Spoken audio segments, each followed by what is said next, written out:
Welcome back to Soulful Strategies with Kathleen Amy. This is where business meets intuition and where we talk about strategy and systems in a way that respects your intelligence, your sovereignty, and the fact that you're trying to build something that feels real and that is in alignment with your business, something that you can actually stand behind, something that doesn't require you to contort yourself. And something I keep noticing collectively and in my one-to-one work is how much tension still sits around selling. And underneath it, it's really not because people don't believe in what they do or their vision or their mission. And it's definitely not because they don't want to be paid. It's really much more subtle than that. And it's the way that selling still carries this emotional charge for lots of people, especially women. You'll hear it in how it gets said. I don't want to be salesy. I just want to give value. I don't really like talking about my offer too much. And it's usually said with this carefulness, like you're trying not to overstep some invisible line. And I really get it because for a lot of us, particularly people who have been socialized as women, there's this whole layer of conditioning around not being too forward, not being too direct, not taking up too much space, and not wanting to be too much, not being seen as pushy.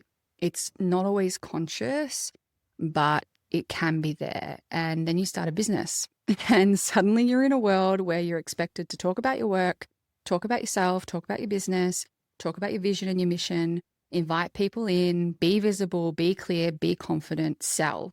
And business really has a way of bringing all of that up. It's like an accelerated self-development path because you start seeing yourself in high definition. You start seeing your edges, your patterns, your voice, the places that you go quiet, the places you over-explain, the places you maybe overcompensate, and you learn a lot through running your own business. So when someone says to me, I just want to post value, I don't hear that as wrong. I hear it as, okay, what are we actually trying to do here? What are we actually trying to avoid?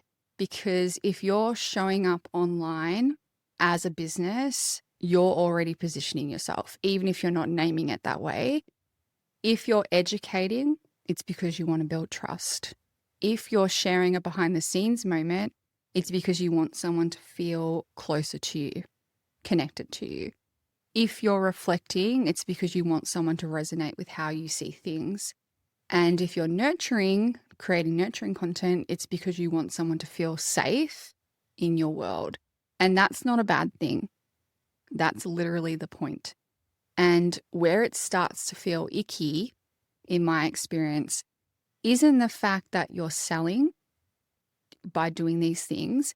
It's when you're trying to pretend that you're not. And it's when you're telling yourself and maybe your audience as well that something is just value when your body knows and your mind knows there's an agenda underneath it.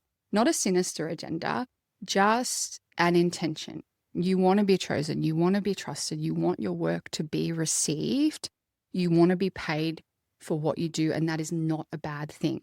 It is the point of running a business.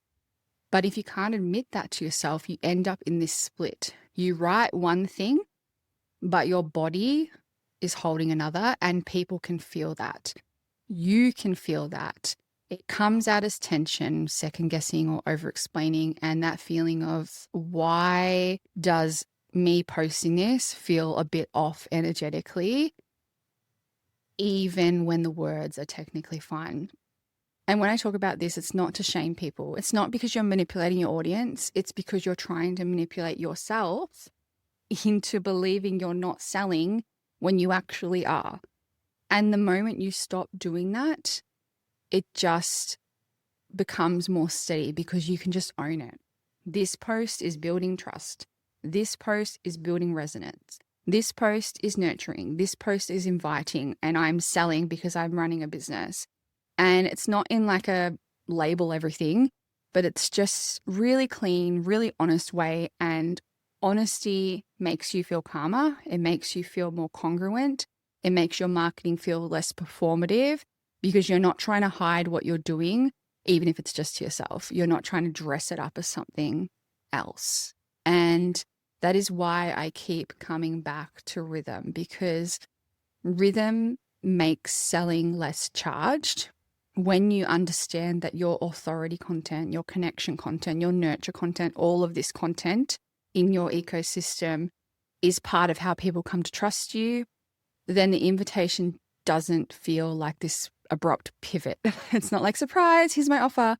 It's just the natural next step being named, and people are already expecting it. If people are on your business page or following you in your business, they're expecting on some level to be sold to. And the people that I'm working with, you're not going to need more hype. You're not going to need more urgency. You're not going to need more pressure. You're going to feel better when you have congruence and showing up consistently without feeling like you're betraying your values or flattening your voice is really going to help that congruence. And you want to sell and still be a deeply ethical person. You can sell and still be a deeply ethical person. You can want to be paid and still be grounded.